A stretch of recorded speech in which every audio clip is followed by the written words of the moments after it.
Ravana malala dia mbola mitohy ihany ny fangatantsika fitondrana mivavaka an'ireo namantsika. Soratra masina moa dia milaza hoe aoka mba hivavaka mandrika hariva isika ka tsy reraka. Dia maneho ny antom-bavaka zany isika amin'ity havantsika anankiray ity, Ramananjanto Alain Jean-Luc. Hivavaka ho azy isika manana antom-bavaka manokana izy.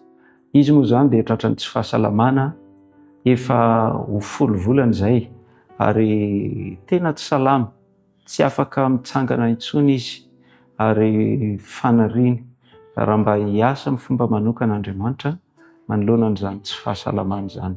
Dia hivavaka ho azy isika mba hahazoany fahasitranana, mba hahazoany hery, indrindra mba hahazoany fitahiana manokana eo amin'ny asa izay ataony, satria izy zany zao tavela ao anatin'ny tsy fahasalamana.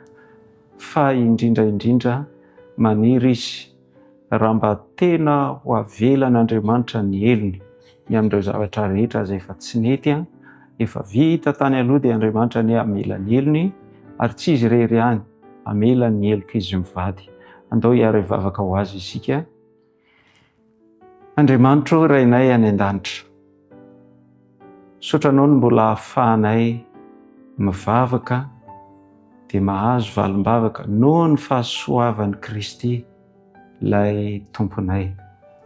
Eto izahay dia manonona mivavaka an'ity havanay ity, Ramananjanto Alain Jean-Luc.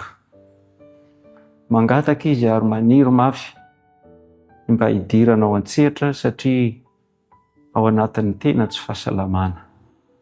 Ary soranay ianao ny mbola hiasany ny fanahinao masina aminy, ka dia mahatsiaro hitodika aminao izy, dia mangetaeta mihitsy ny hisehoan'ny herinao amin'izany tsy fahasalamana izany.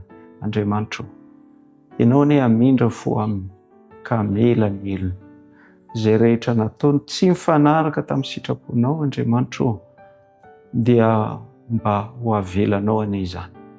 Aoka izy mba tena hanana fiaikan-keloka tena izy, fanahinao masina hiasa ao am-pony, dia mba ho tsapany fa tena ratsy ny fahotana ary ho feno tanteraka ny fanapahan-keviny tsy hiverina amin'ny fiainam-pahotana intsony. Ka dia mamela ny helony ianao, Andriamanitra, mamela ny heloka izy mivady ny amin'izay efa mety tsy tsara rehetra, tsy nankasitrahanao rehetra teo amin'ny fiainany. Fa raha sitraka ao dia mba ho sitranonao anie izy. Izahay rehetra izay maray fo amin'izao vavaka izao dia mangataka ihany koa mba hamelanao ny helokay, dia mba ho henoinao any an-danitra anie izany tonom-bavaka izany. Maniry izahay tahaka azy mba tsy ho ela dia ho afaka hitsangana izy, hiverina indray ny heriny sy ny tanjany, ahafahany manao ny asany, kanefa indrindra ahafahany manompo anao. Maro ny fitahiana izay tianay ho tononona mba ho azy, fa dia anisan'izany, Andriamanitra, anisan'izany ny hamenoanao ny fanahinao masina azy isan'andro.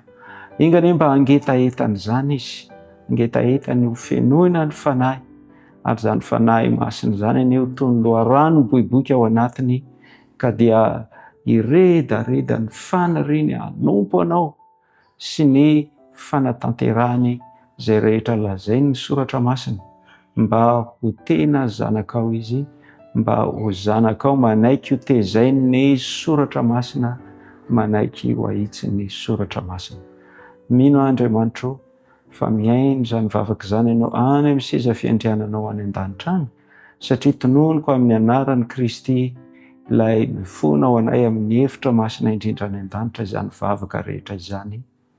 Amen.